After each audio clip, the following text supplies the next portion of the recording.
Tutting, sighing, and edging to the far side of her seat, the woman's evident discomfort made it impossible for Amy to relax. Sensing the tension, Amy finally decided to confront the issue head-on. "Is something bothering you?" Amy inquired, opening the door for the woman to unleash her pent-up fury. From that moment on, things took a deeply personal and unpleasant turn. There was no turning back now. Amy Marie was flying from Chicago to Tennessee with her young daughter when she experienced an encounter that left her shook up. As a single working mom, Amy had her work cut out for her. This is why she desperately looked forward to the long weekend ahead with her family. Amy was a strong-willed and assertive woman.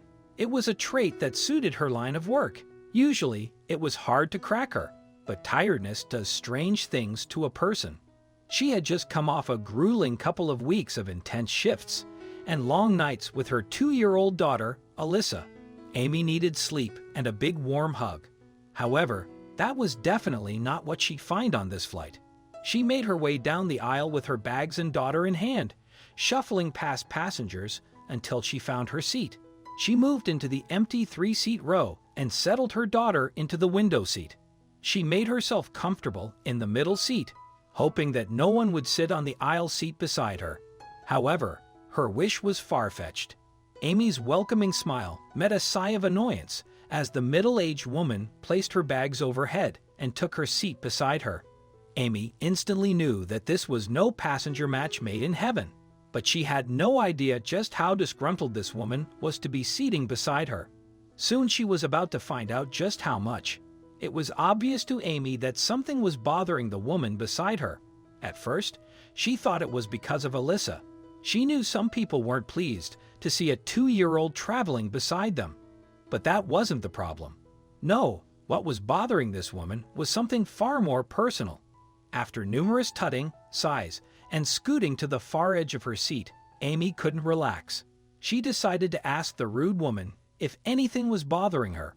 "Yes," the woman replied. "As a matter of fact, something is bothering me.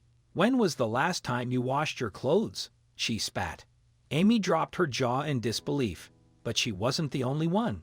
Unknowingly to Amy or the woman, a man sitting behind her overheard her remark and quickly grabbed out his phone to record what followed.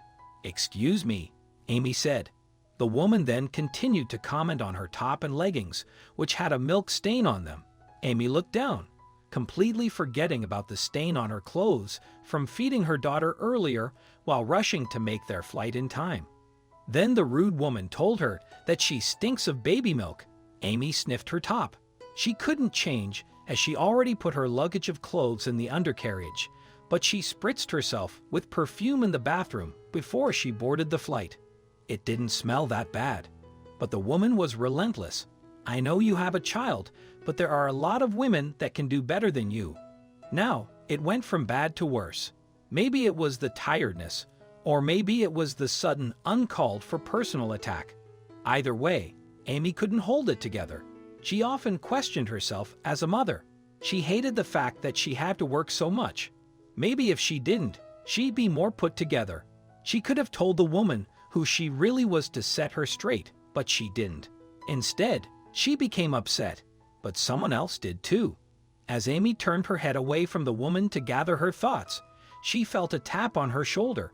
She turned to see a big man standing over her. "Ma'am, is this woman bothering you?" "No, it's okay," Amy said. He pressed her again. "Ma'am," he said, "I heard everything, and I have it all on tape. I'm off duty right now, but I'm a cop, and I hate to see anyone get bullied like this. I can give her a warning right now." But what Amy said next shocked everyone.